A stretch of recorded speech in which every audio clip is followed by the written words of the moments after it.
ગુજરાત રાજ્યમાં કાયદા અને વ્યવસ્થા વધુ સુદૃઢ બને અને લોકોમાં શાંતિ અને સુરક્ષાની વધુ અનુભૂતિ થાય તે માટે ગુજરાત પોલીસ તરફથી એક હોલ ઓફ ગવર્મેન્ટ એપ્રોચના માધ્યમથી કડક કાર્યવાહી કરવાની એક રૂપરેખા તૈયાર કરવામાં આવી છે. ગુજરાત રાજ્યના દરેક પોલીસ સ્ટેશનને આજે વિડીયો કોન્ફરન્સના માધ્યમથી કે જે વિડીયો કોન્ફરન્સમાં તમામ પોલીસ કમિશનર, રેન્જ વડાઓ અને પોલીસ અધિક્ષકશ્રીઓ હાજર હતા ને સૂચના આપવામાં આવી છે કે આવતા 100 કલાકમાં ગુજરાત રાજ્યના દરેક પોલીસ સ્ટેશનમાં એક લિસ્ટ બનાવવામાં આવે અને એ લિસ્ટમાં જેટલા પણ અસામાજિક ગુંડા તત્વો છે, એ પછી શરીર સંબંધી ગુનાઓ સંકળાયેલા હોય, પ્રોહિબિશન બુટલેગિંગ સાથે સંકળાયેલા હોય,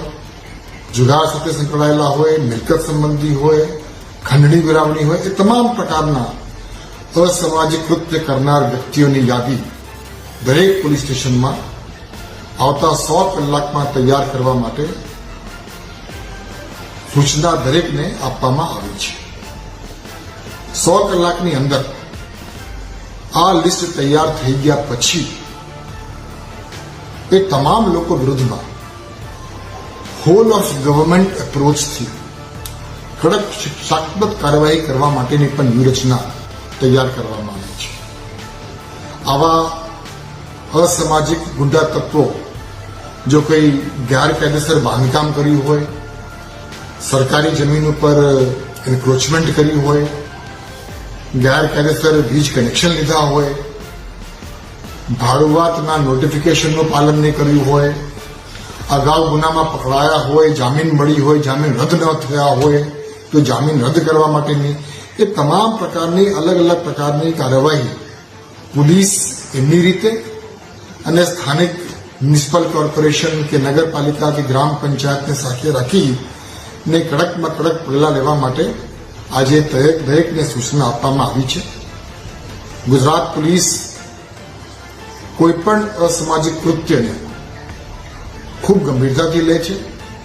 અને ખાસ કરીને એવા પ્રકારના બનાવો જ્યારે બની જાય છે કે જેના કારણે આમ જનતામાં એક ભયની લાગણી ફેલાય છે,